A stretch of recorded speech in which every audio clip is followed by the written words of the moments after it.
நண்பா, கவனமாக இரு. ஒருவேளை பிரபு ராமர் திரும்பினால் மீண்டும் சந்திக்கலாம். தாய் சீதை மற்றும் என் பிரபுவின் பெயர், இதை யார் இந்த குதிரையின் மீது எழுதியது? நிச்சயம் அவர் ராம பக்தனாகத்தான் இருப்பார். நீங்கள் எங்கள் மகளை காப்பாற்றி விட்டீர்கள். இது அந்த திருமாலின் சால கிராமக்கல் போல் உள்ளது. சால கிராம கல்லேதான்.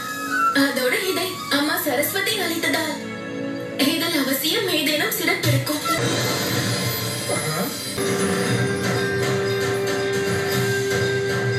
அது எனக்கு கிடைத்து விட்டது. இருவரும் உண்மையிலேயே கடவுள்தான்.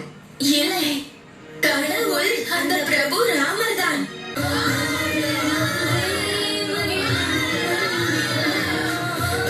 நாங்கள் செல்வதற்குள் அந்த ராம பக்தர்கள் சென்று விட்டார்கள். விதி முடிவு செய்து விட்டது என்று எண்ணுகிறேன். அயோத்தியின் வெற்றி கொடியை பறக்க வைக்கும் குதிரையை தேர்ந்தெடுத்து விட்டது. ஆம், இந்த குதிரையின் மீது உலகத்தை காப்பவனின் பெயர் உள்ளது.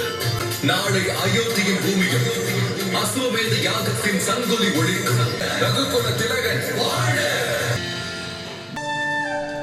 உறக்கம் வந்தால் உறங்க வேண்டியது தானே.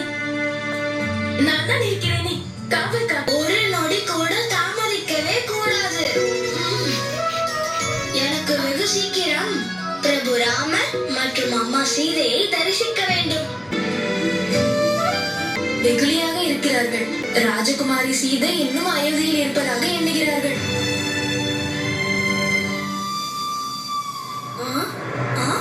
தாமதமாகிவிட்டது, தாமதமாகிவிட்டது, மிகவும் தாமதமாகிவிட்டது.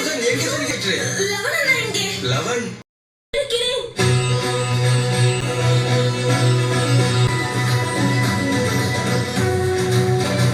தரிசித்துக் கொள். சத்தியத்தின் இருப்பிடம் பிரபு ராமரின் ராஜ்யம் அயோத்தி நகரம். முழு உலகமும் அயோத்திக்கு வந்து விட்டது. இந்த நிலையில் ராமரால் உங்களுக்கு ஒரு நொடி தர முடியுமா என்ன? 3 நாட்களுக்கு இங்கு வேள்வி நடந்த பிறகு நாங்கள் வேள்வி குதிரையை விடுவிப்போம்.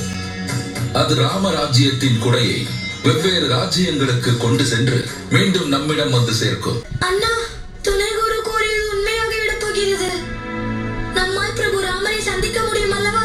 தைரியத்தை இழக்கக்கூடாது குசன். காசி மன்னர் வந்து கொண்டிருக்கிறார்.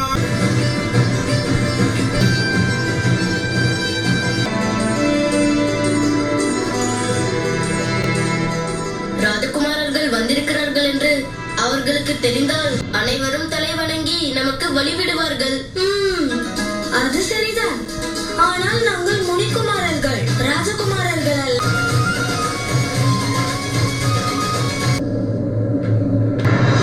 நெல்லுங்கள். முனிக்குமாரர்களே, மன்னியுங்கள். நீங்கள் உள்ளே செல்ல அனுமதி இல்லை. இருப்பது நம்பிக்கைதான். பிரபு ராமரை சந்திப்போம் என்று. நீங்கள் ஏன் கவலைப்படுகிறீர்கள்? இந்த யாகம் பல நாட்கள் நடக்கும். தயவு செய்து என் வேலையை செய்ய எனக்கு உதவி செய்யுங்கள்.